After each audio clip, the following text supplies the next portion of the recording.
Feliz y bendecido día, aprendiendo un curso de milagros. El secreto de la verdadera oración es olvidarte de las cosas que crees necesitar. Pedir algo específico es igual que ver el pecado primero y luego perdonarlo.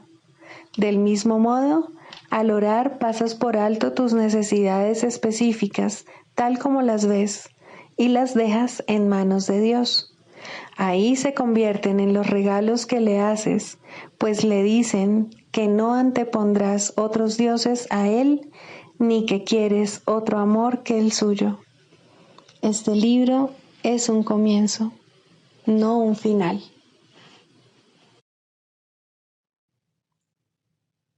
Del prefacio, que postula, párrafo 3. Del conocimiento y de la percepción surgen dos sistemas de pensamiento distintos que se oponen entre sí en todo. En el ámbito del conocimiento no existe ningún pensamiento aparte de Dios, porque Dios y su creación comparten una sola voluntad. El mundo de la percepción, por otra parte, se basa en la creencia en opuestos, en voluntades separadas y en el perpetuo conflicto que existe entre ellas y Dios.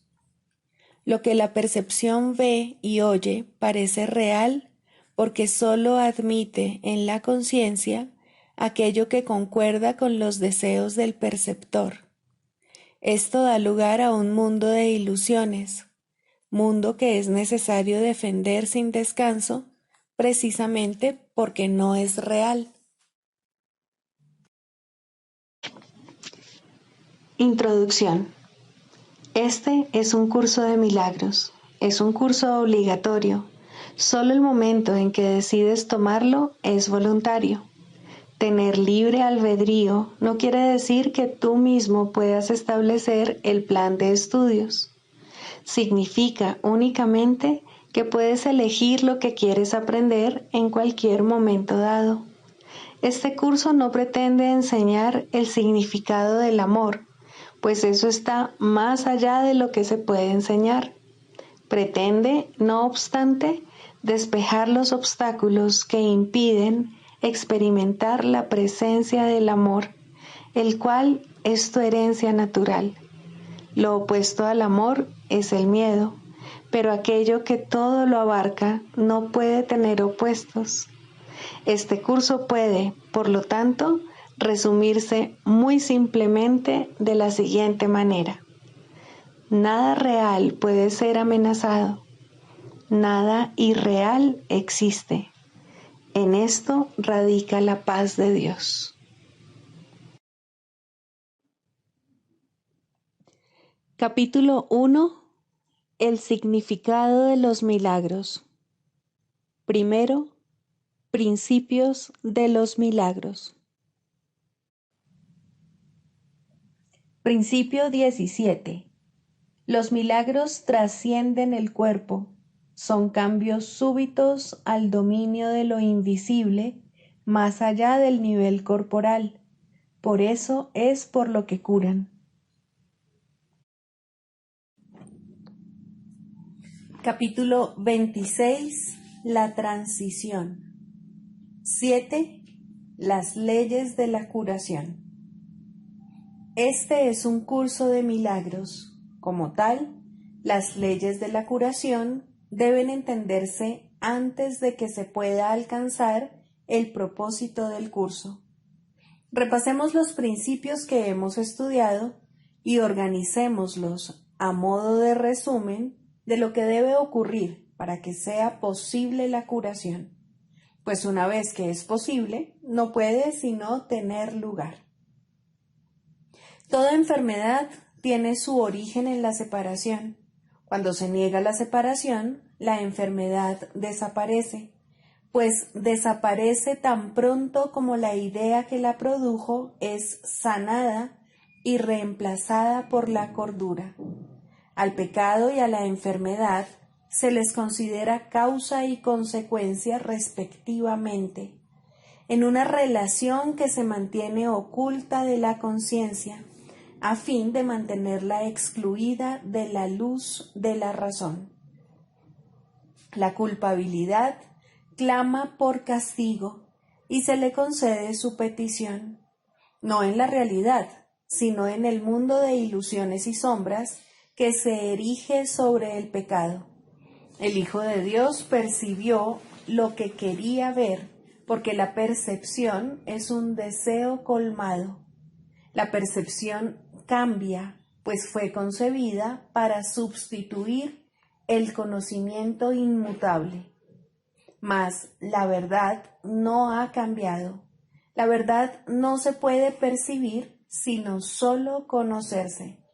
Lo percibido adopta muchas formas, pero ninguna de ellas significa nada. Si se lleva ante la verdad, su falta de sentido resulta muy evidente. Pero si se mantiene oculto de la verdad, parece tener sentido y ser real. Las leyes de la percepción son lo opuesto a la verdad, y lo que es cierto con respecto al conocimiento, no lo es con respecto a nada que se encuentre aparte de él. Aún así, Dios ha dado su respuesta al mundo de la enfermedad, la cual es aplicable por igual a cualquier clase de enfermedad. Aunque la respuesta de Dios es eterna, opera en el tiempo, pues ahí es donde se necesita, pero como procede de Dios, las leyes del tiempo no afectan su eficacia. La respuesta de Dios se encuentra en este mundo, pero no forma parte de él.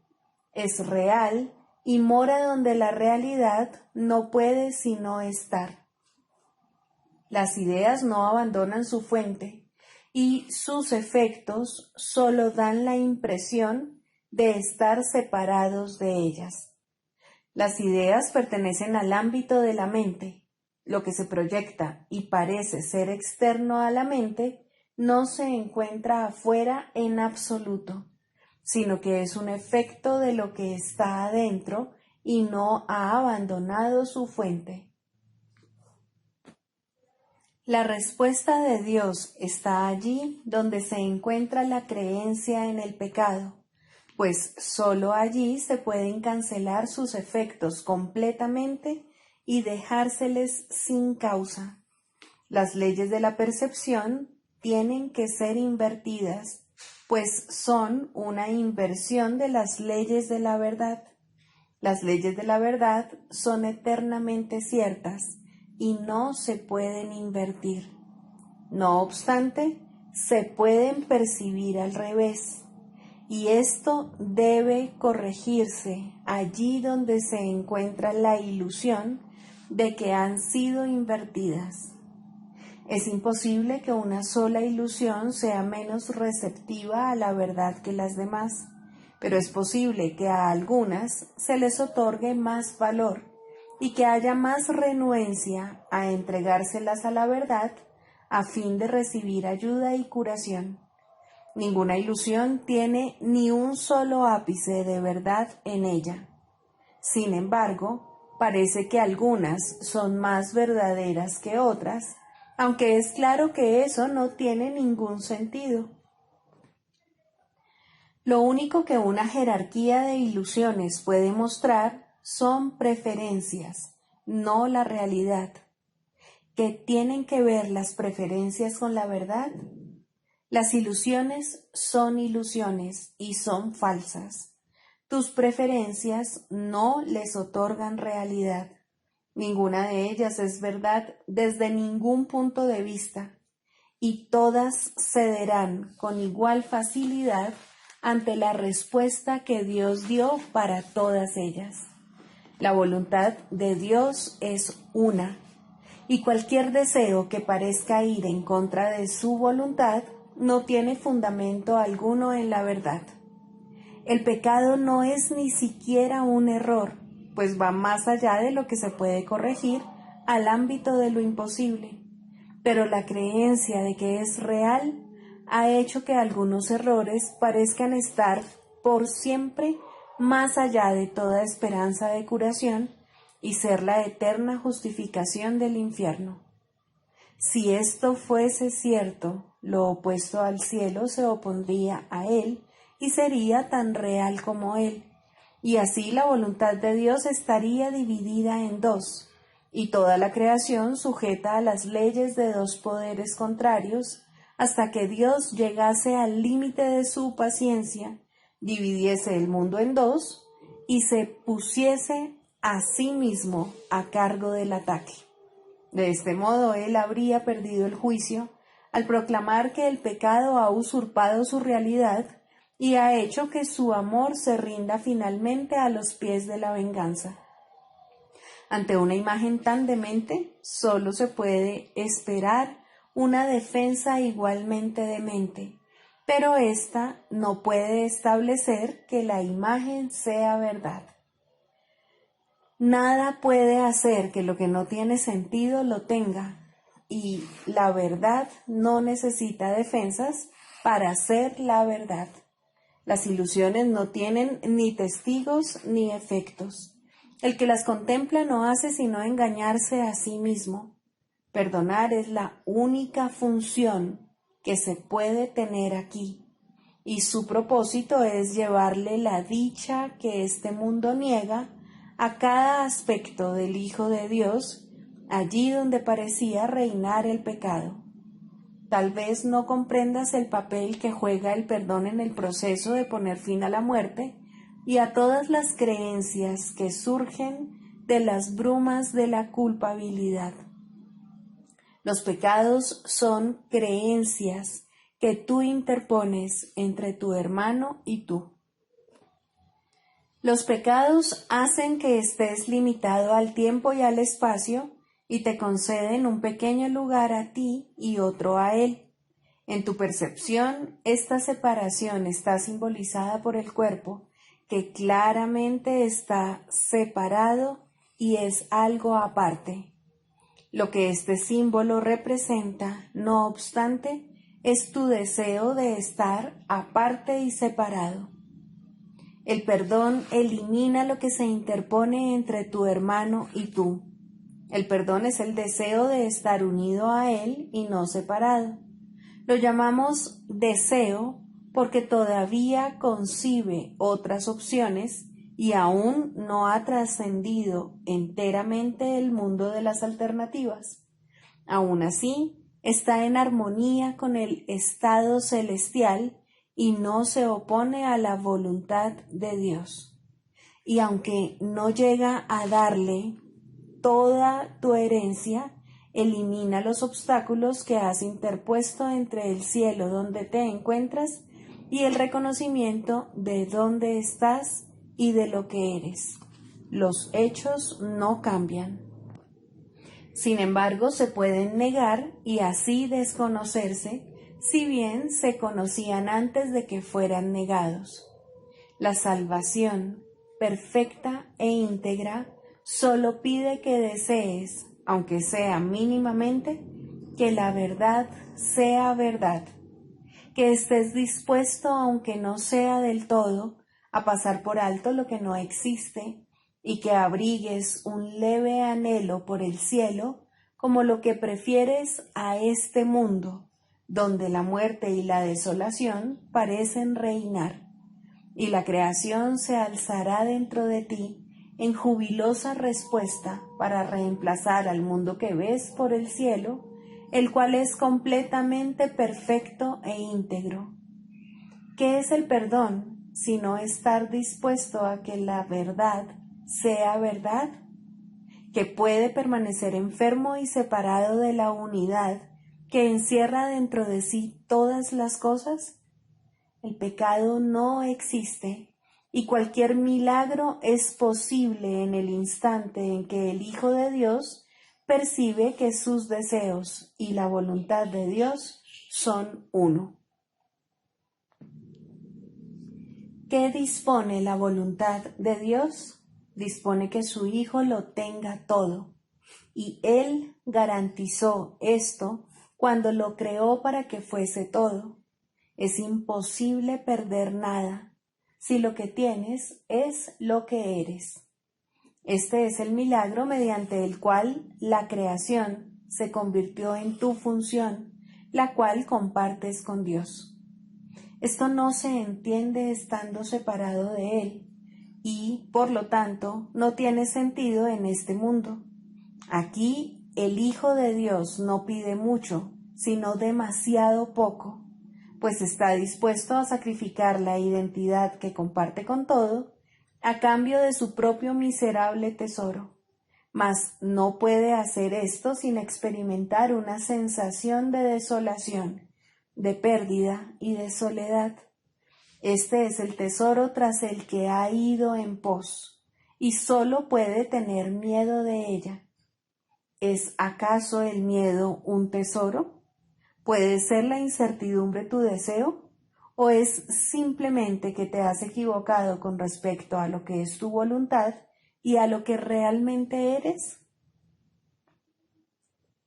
Examinemos en qué consiste el error, a fin de que pueda ser corregido, no encubierto. El pecado es la creencia de que el ataque se puede proyectar fuera de la mente en la que se originó la creencia.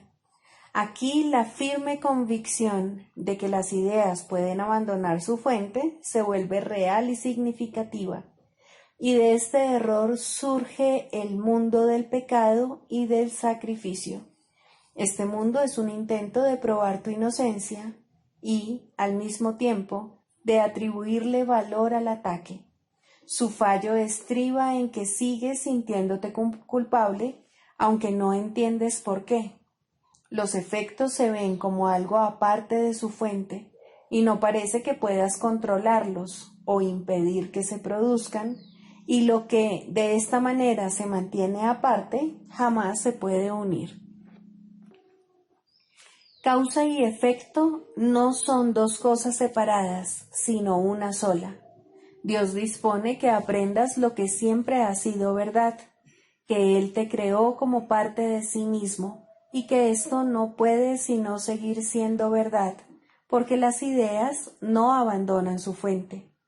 Esta es la ley de la creación, que cada idea que la mente conciba solo sirva para aumentar su abundancia y nunca para disminuirla. Esto es tan cierto con respecto a lo que se desea vanamente como con respecto a lo que la voluntad dispone verdaderamente, ya que la mente puede desear ser engañada, pero no puede hacer de sí misma lo que no es. Y creer que las ideas pueden abandonar su fuente es tratar inútilmente de hacer que las ilusiones sean verdad, pues nunca será posible engañar al Hijo de Dios. El milagro es posible cuando causa y consecuencia se traen frente a frente, no cuando se mantienen aparte. Curar un efecto y no su causa tan solo puede hacer que el efecto cambie de forma. Y esto no es liberación. El Hijo de Dios jamás se podrá contentar con nada que no sea la completa salvación y escape de la culpabilidad, pues de otro modo seguirá exigiéndose a sí mismo alguna clase de sacrificio, negando así que todo es suyo y que no es susceptible de sufrir ninguna clase de pérdida. Los efectos que produce un pequeño sacrificio son iguales a los que produce toda la idea de sacrificio en sí. Si cualquier clase de pérdida fuese posible, entonces el Hijo de Dios no sería pleno, ni podría ser quien es. No podría tampoco conocerse a sí mismo, ni reconocer su voluntad. Habría abjurado de su Padre y de sí mismo, haciendo de ambos sus enemigos acérrimos. Las ilusiones apoyan el propósito para el que fueron concebidas, y cualquier significado que parezcan tener se deriva de ese propósito. Dios dio a todas las ilusiones que se concibieron, sea cual fuere su forma, otro propósito que justificase un milagro. En cada milagro radica la curación en su totalidad, pues Dios respondió a las ilusiones cual una sola. Y lo que es uno para Él no puede sino ser todo lo mismo. Si tú crees que lo que es lo mismo es diferente, no haces sino engañarte a ti mismo. Lo que Dios considera uno solo será eternamente uno solo y jamás estará dividido. Su reino está unido, así fue creado y así será para siempre. El milagro no hace sino invocar tu nombre ancestral, que reconocerás porque la verdad se encuentra en tu memoria. Y ese es el nombre que tu hermano invoca para su liberación y para la tuya. El cielo refulge sobre el Hijo de Dios. No lo niegues para que así puedas ser tú liberado. El Hijo de Dios renace en cada instante hasta que elige no volver a morir. En cada deseo de ataque elige la muerte en lugar de lo que la voluntad de su Padre dispone para él. Mas cada instante le ofrece vida porque su Padre dispone que él viva.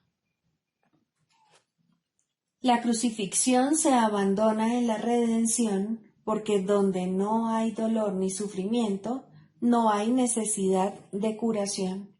El perdón es la respuesta a cualquier clase de ataque.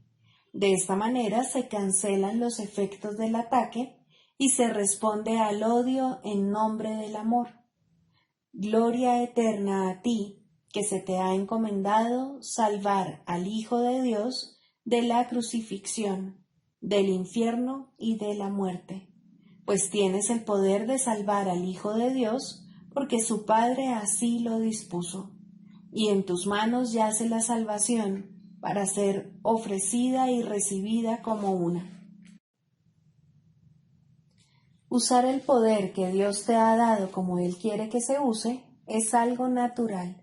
No es arrogancia ser como Él te creó, ni hacer uso de lo que te dio como respuesta a todos los errores de su Hijo para así liberarlo. Pero sí es arrogancia despreciar el poder que Él te dio y elegir un niño e insensato deseo en vez de lo que su voluntad dispone. El don que Dios te ha dado es ilimitado. No hay circunstancia en la que se pueda usar como respuesta, ni problema que no se resuelva dentro de su misericordiosa luz.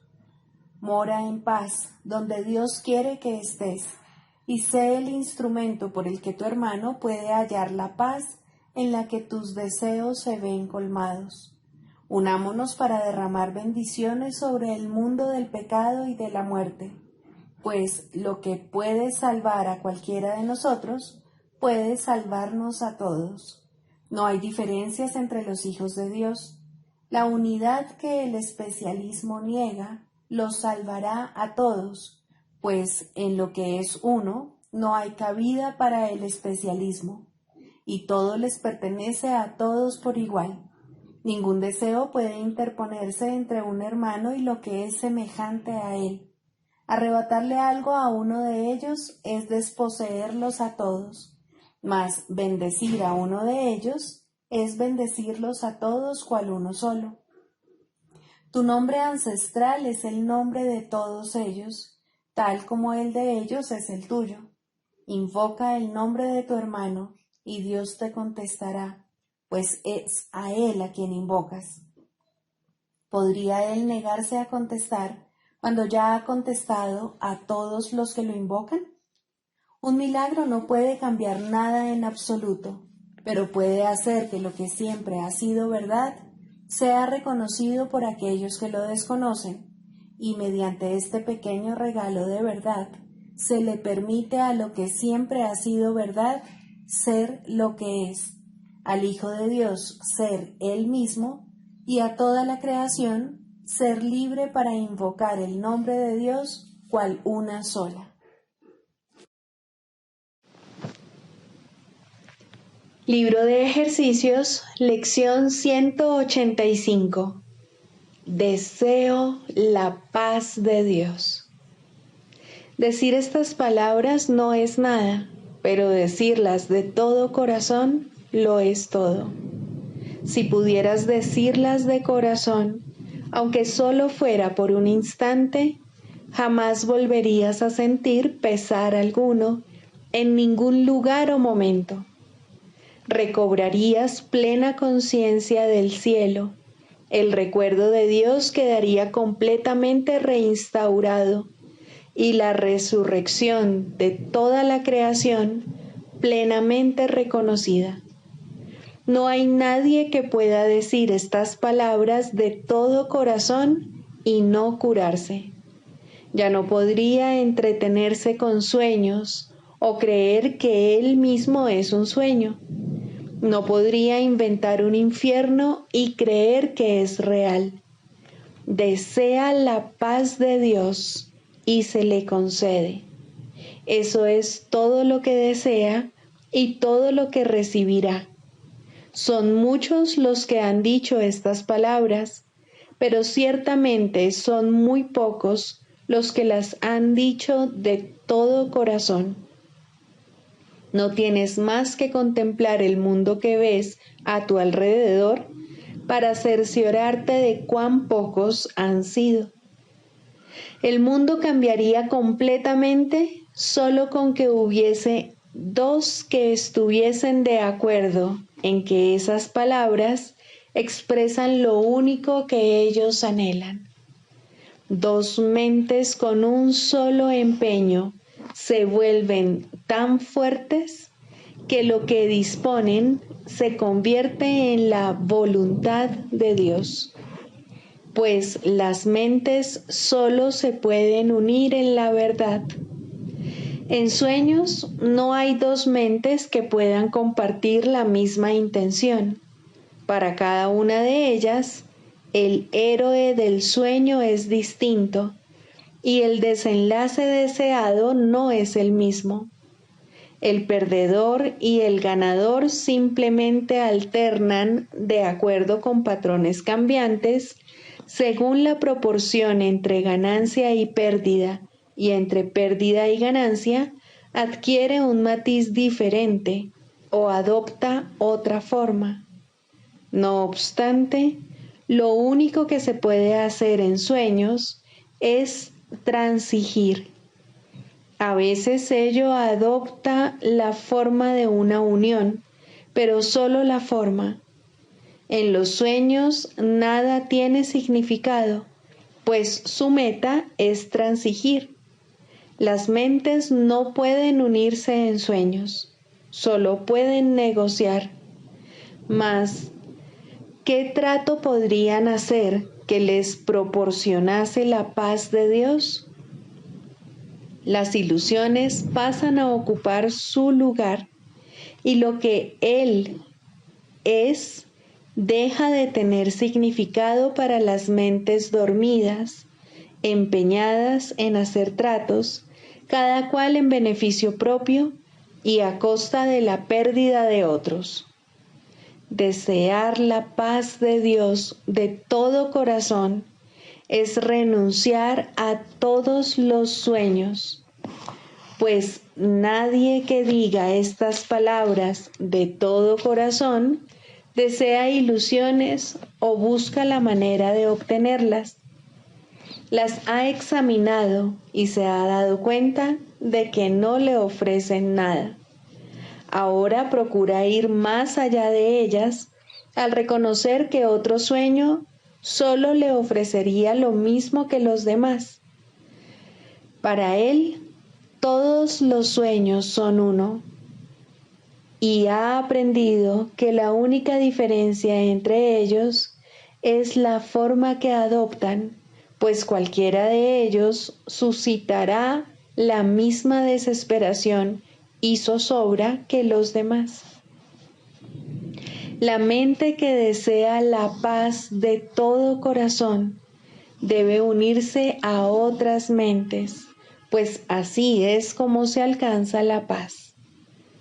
Y cuando el deseo de paz es genuino, los medios para encontrarla se le conceden en una forma tal que cada mente que honradamente la busca pueda entender. Sea cual sea la forma en que se presente la lección, ha sido planeada para él de tal forma que si su petición es sincera, no dejará de verla. Mas si su petición no es sincera, no habrá manera de que pueda aceptar la lección o realmente aprenderla. Dediquemos hoy nuestra práctica a reconocer que nuestras palabras son sinceras. Deseamos la paz de Dios. No es este un deseo vano. Estas palabras no piden que se nos dé otro sueño, no procuran transigir, ni es su afán hacer otro trato con la esperanza de que aún haya un sueño que pueda tener éxito cuando todos los demás han fracasado. Decir estas palabras de corazón es reconocer la futilidad de las ilusiones y pedir lo eterno en lugar de sueños cambiantes que parecen ofrecerte distintas cosas, pero que en realidad son igualmente insubstanciales.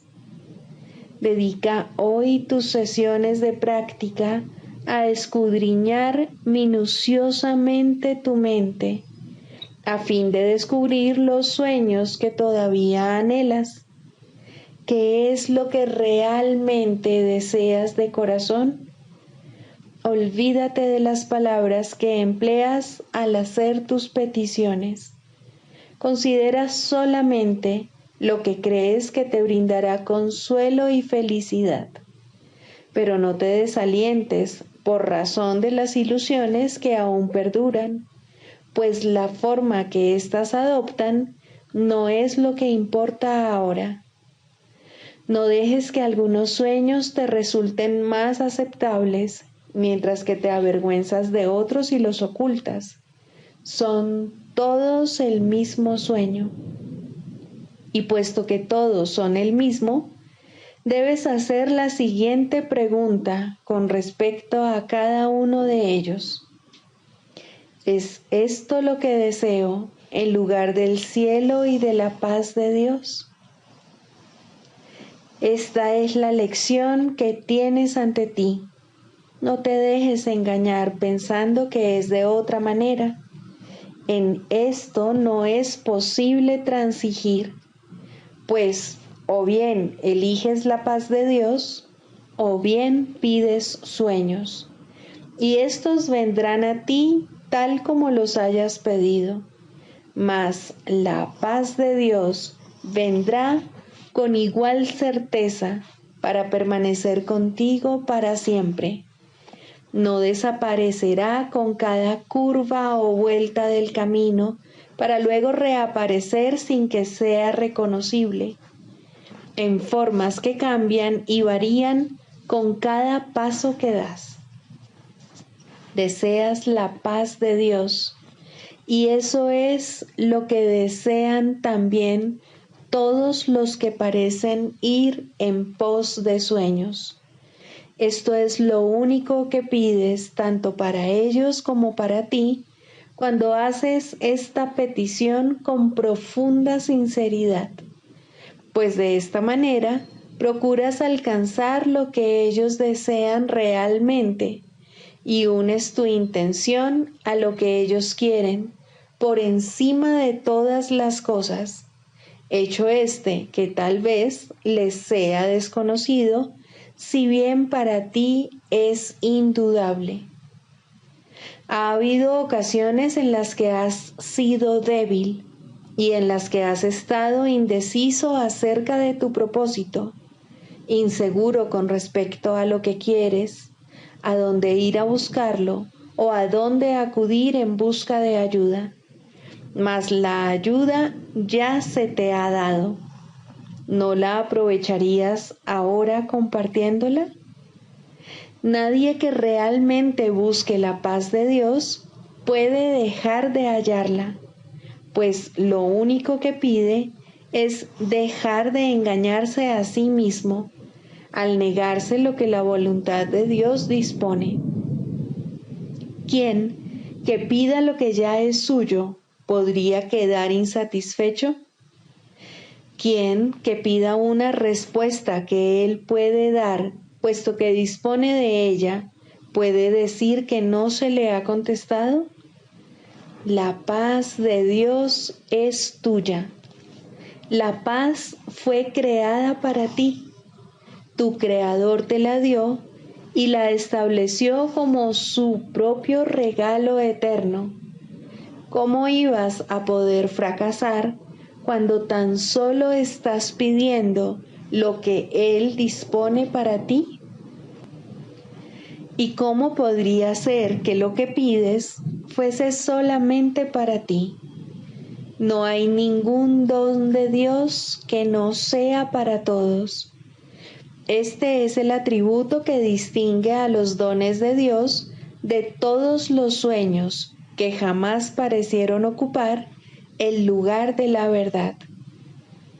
Cuando un don de Dios ha sido pedido y aceptado por cualquiera, nadie pierde, sino que todos salen ganando. Dios da solo con el propósito de unir. Para Él, quitar no tiene sentido. Y cuando tampoco lo tenga para ti, sabrás a ciencia cierta que compartes una sola voluntad con Él, así como Él contigo. Y también sabrás que compartes una sola voluntad con todos tus hermanos, cuya intención es la tuya. Es esa única intención lo que buscamos hoy, al unir nuestros deseos a la necesidad de cada corazón, al llamamiento de cada mente, a la esperanza que se encuentra más allá de toda desesperación, al amor que el ataque quisiera ocultar y a la hermandad que el odio ha intentado quebrantar, pero que aún sigue siendo tal como Dios la creó. Con semejante ayuda a nuestro lado, ¿cómo íbamos a poder fracasar hoy cuando pedimos que se nos conceda la paz de Dios?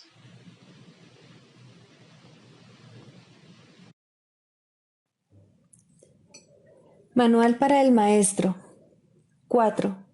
¿Cuáles son las características de los maestros de Dios?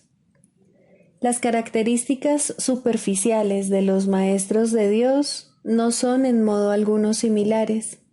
Si se les mira con los ojos del cuerpo, se observa que no hay parecido entre ellos, que vienen de ambientes totalmente distintos, que sus experiencias acerca del mundo varían enormemente y que sus personalidades externas son muy diversas.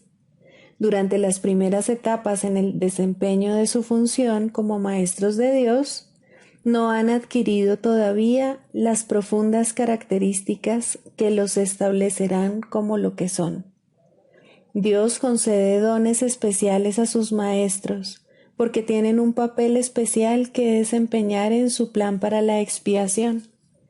El que sean especiales es, por supuesto, una condición estrictamente temporal, establecida en el tiempo, a fin de que les lleve más allá de él.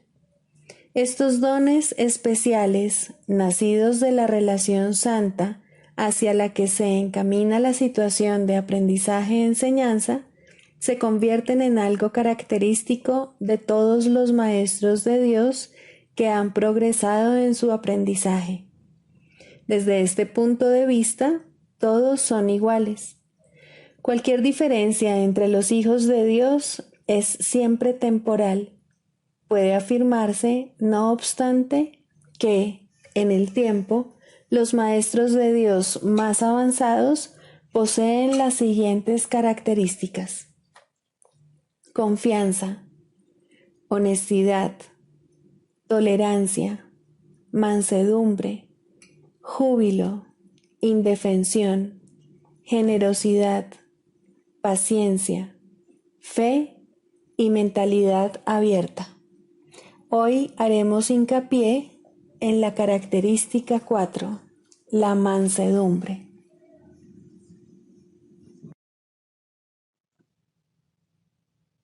Del Manual para el Maestro, pregunta 4.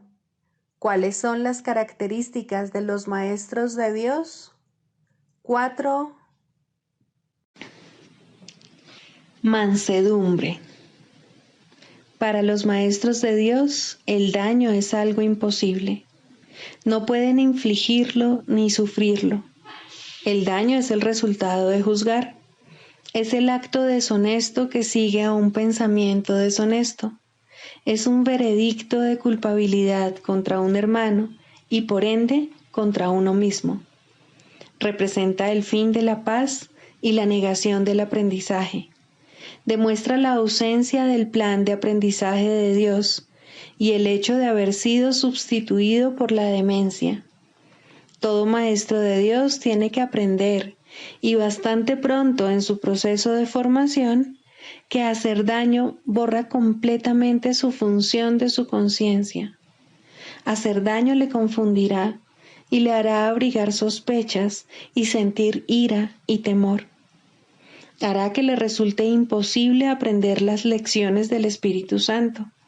Tampoco podrá oír al Maestro de Dios, quien solo puede ser oído por aquellos que se dan cuenta de que hacer daño, de hecho, no lleva a ninguna parte y de que nada provechoso puede proceder de ello.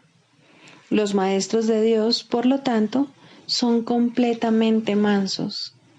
Necesitan la fuerza de la mansedumbre, pues gracias a ella, la función de la salvación se vuelve fácil. Para los que hacen daño, llevar a cabo dicha función es imposible.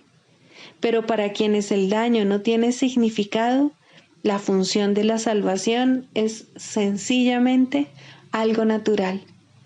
¿Qué otra elección, sino esta, tiene sentido para el que está en su sano juicio? ¿Quién, de percibir un camino que conduce al cielo, elegiría el infierno? ¿Y quién elegiría la debilidad que irremediablemente resulta de hacer daño cuando puede elegir la fuerza infalible, todo abarcante e ilimitada de la mansedumbre? El poder de los maestros de Dios radica en su mansedumbre, pues han entendido que los pensamientos de maldad no emanan del Hijo de Dios ni de su Creador. Por lo tanto, unen sus pensamientos a aquel que es su fuente, y así su voluntad, que siempre fue la de Dios, queda libre para ser como es.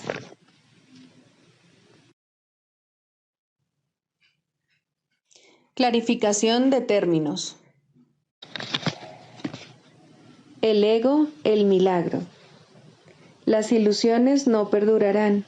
Su final es indudable y eso es lo único que es seguro en su mundo. Por eso es por lo que es el mundo del ego. ¿Qué es el ego? El ego no es más que un sueño de lo que en realidad eres. Un pensamiento de que estás separado de tu Creador y un deseo de ser lo que Él no creó. El ego es un producto de la locura, no de la realidad.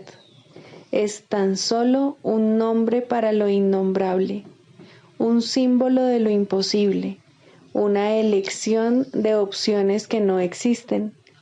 Le damos un nombre solo para que nos ayude a entender que no es más que un pensamiento ancestral según el cual aquello que se ha inventado es inmortal. Mas, ¿qué podría proceder de ello excepto un sueño que, al igual que todos los demás sueños, tan solo puede terminar en la muerte? ¿Qué es el ego? El ego no es nada, pero se manifiesta de tal forma que parece ser algo. En un mundo de formas no se puede negar al ego, pues solo él parece real. Mas, ¿podría el Hijo de Dios, tal como su Padre lo creó, morar en una forma o en un mundo de formas? Si alguien te pide que definas al ego y expliques cómo se originó, es porque cree que el ego es real e intenta, por definición, asegurarse de que su naturaleza ilusiva quede oculta tras las palabras que parecen otorgarle realidad.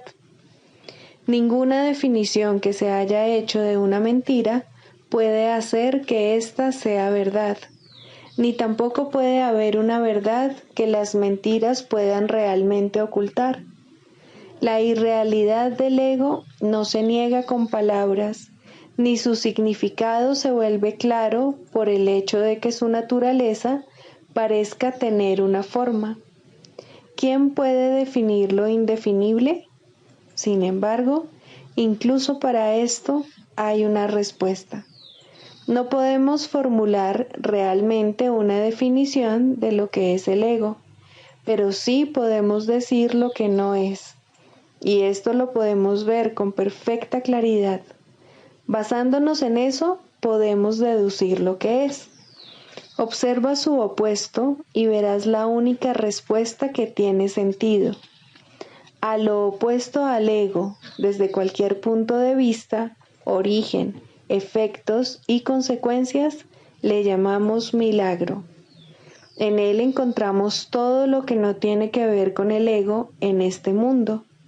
El milagro es lo opuesto al ego, y solo en él podemos observar lo que era el ego, pues en él vemos lo que éste aparentemente hacía, y la causa y sus efectos no pueden sino seguir siendo una misma cosa. Donde antes había obscuridad, ahora veremos luz. ¿Qué es el ego? Lo que antes era la obscuridad. ¿Dónde está el ego? Donde antes estaba la oscuridad. ¿Qué es ahora y dónde puede encontrársele? No es nada y no se le puede encontrar en ninguna parte. Ahora la luz ha llegado y su opuesto se ha ido sin dejar ni rastro. Donde antes había maldad, ahora hay santidad. ¿Qué es el ego? Lo que antes era maldad. ¿Dónde está el ego? En una pesadilla que solo parecía ser real mientras la estabas soñando. Donde antes había crucifixión, ahora está el Hijo de Dios. ¿Qué es el ego? ¿Quién tiene necesidad de preguntar? ¿Dónde está el ego? ¿Quién necesita ir en busca de ilusiones ahora que los sueños han desaparecido? ¿Qué es un milagro? Un milagro es un sueño también, pero si observas todos los aspectos de ese sueño, jamás volverás a dudar. Observa el bondadoso mundo que se extiende ante ti mientras caminas envuelto en mansedumbre. Observa a los ayudantes que encuentras a lo largo del camino que recorres, felices ante la certeza del cielo y la garantía de paz. Y observa también, por un instante, lo que por fin dejaste atrás y finalmente pasaste de largo. Esto es lo que era el ego, el odio cruel, la necesidad de venganza y los gritos de dolor, el miedo a la muerte y el deseo de matar, la ilusión de no tener hermanos y el yo que parecía estar solo en el universo. El milagro corrige este terrible error con respecto a ti mismo, con la misma dulzura con la que una madre amorosa adormece con su canto a su criatura. ¿No preferirías escuchar un canto así? ¿No contestaría ese canto todo lo que pensabas preguntar, haciendo incluso que la pregunta dejase de tener sentido? Tus preguntas no tienen respuesta, ya que han sido planteadas para acallar la voz de Dios, la cual nos hace a todos una sola pregunta. ¿Estás listo ya para ayudarme a salvar el mundo? Pregunta esto en vez de preguntar qué es el ego, y verás un súbito resplandor envolver al mundo que el ego fabricó. Ahora no se le niega a nadie ningún milagro. El mundo se ha salvado de todo lo que tú pensabas que era, y lo que es ha sido siempre absolutamente puro y jamás ha sido condenado. El milagro perdona, el ego condena. No se necesita ninguna otra definición para ninguno de ellos excepto esta. Mas, ¿qué definición podría ser más cierta o estar más a tono con lo que es la salvación? Con esto, el problema y la respuesta se llevan una al lado del otro, y al estar finalmente juntos, la elección es obvia. ¿Quién elegiría el infierno de reconocer que eso es lo que está eligiendo? ¿Y quién no seguiría adelante un poco más cuando le ha sido dado comprender que el camino es corto y que el cielo es su meta? Psicoterapia. Segundo, el proceso de la psicoterapia. Introducción. La psicoterapia es un proceso que cambia la visión del yo. A lo sumo, este nuevo yo es un concepto de sí mismo más beneficioso, pero no puede esperarse que la psicoterapia establezca qué es realidad. Esa no es su función. Si logra abrirle paso a la realidad, ha alcanzado su máximo éxito. Toda su función, al final, consiste en ayudar al paciente a manejar un error fundamental, la creencia de que la ira le ofrece algo que en realidad desea y de que al justificar el ataque se está protegiendo a sí mismo. En la medida en que llegue a darse cuenta de que esto es un error, en esa misma medida se ha salvado realmente. Los pacientes no entran en una relación terapéutica con este objetivo en mente. Por el contrario, tales conceptos significan poco para ellos o no necesitarían ayuda. Su objetivo es ser capaces de conservar su concepto del yo exactamente como está, pero sin el sufrimiento que ello conlleva. Todo su equilibrio descansa sobre la insensata creencia de que esto es posible. Y como resulta tan claramente imposible para la mente sana, lo que buscan es magia. En las ilusiones, lo imposible se consigue fácilmente, pero a costa de hacer realidad las ilusiones. El paciente ya ha pagado su precio. Ahora quiere una ilusión mejor. Al comienzo, pues, la meta del paciente y la del terapeuta son divergentes. Tanto el terapeuta como el paciente pueden abrigar falsos conceptos de sí mismos, pero aún así, sus respectivas percepciones sobre la mejoría deben ser distintas. El paciente espera aprender a lograr los cambios que quiere sin cambiar su concepto de sí mismo de manera significativa. De hecho, espera que ese concepto se estabilice lo suficiente para incluir en él mismo los poderes mágicos que busca en la psicoterapia. Desea volver invulnerable lo vulnerable e ilimitado lo finito. El yo que ve es su Dios y lo único que busca es servirle mejor. Sin importar cuán sincero pueda ser el propio terapeuta, debe querer cambiar el concepto que el paciente tiene de sí mismo de alguna manera que considera real. La tarea de la terapia es reconciliar estas diferencias. Con suerte, ambos aprenderán a abandonar sus metas originales, pues solo en las relaciones puede hallarse la salvación. Al comienzo, es inevitable que tanto los pacientes como los terapeutas acepten metas irreales que no están completamente libres de matices mágicos. Finalmente, estas se abandonarán en las mentes de ambos. El canto de la oración. Tercero, orar por otros.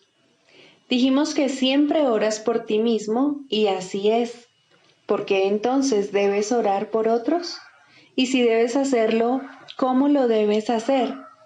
Orar por otros, si se ha entendido correctamente, se convierte en el medio para eliminar la culpa que has proyectado sobre tu hermano y poder reconocer que no es él quien te está haciendo daño.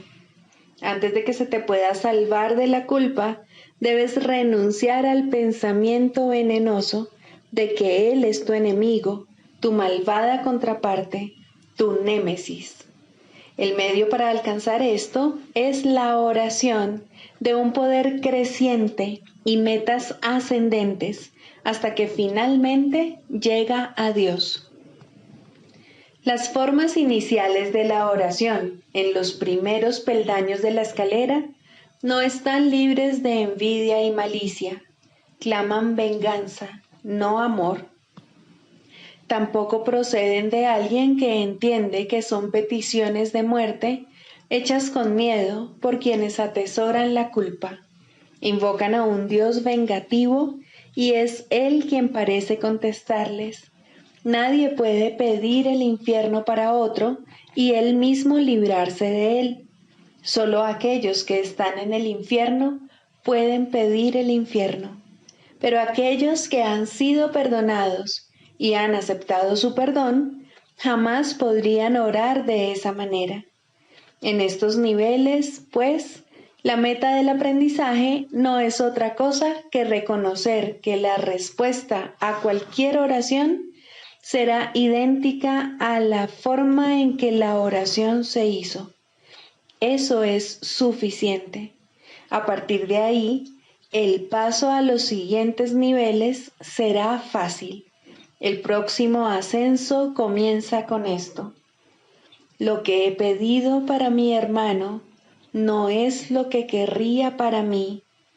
Por lo tanto, lo he convertido en mi enemigo. Es evidente que este paso no lo puede dar quien no ve la liberación de otros como algo ventajoso y de valor para sí mismo. Puede aplazarse por largo tiempo porque puede parecer peligroso en lugar de compasivo. Para los culpables, ciertamente, parece una ventaja tener enemigos y este imaginado beneficio debe desaparecer si es que se ha de liberar a los enemigos. La culpa se debe abandonar, no ocultar. Esto no se puede hacer sin cierto dolor y tener un atisbo de la naturaleza misericordiosa de este paso puede llevar por algún tiempo a un profundo retraimiento en el miedo, pues las defensas del temor son temibles en sí mismas y cuando se reconocen, traen el miedo con ellas. No obstante, ¿qué ventaja le ha reportado jamás a un prisionero la ilusión del escape? Su verdadero escape de la culpa radica únicamente en el reconocimiento de que la culpa ha desaparecido. Mas, ¿cómo puede reconocerse esto mientras la oculte en otro y no vea que es la suya propia? El miedo a escapar hace difícil dar la bienvenida a la libertad y convertir a un enemigo en carcelero parece ofrecer seguridad. ¿Cómo, entonces, se le puede librar sin que se apodere de ti un profundo miedo? Has hecho de él tu salvación y tu escape de la culpa. Tu inversión en esta forma de escape es enorme y el miedo de renunciar a ella es grande en verdad. Aquíétate por un instante ahora mismo y piensa en lo que has hecho.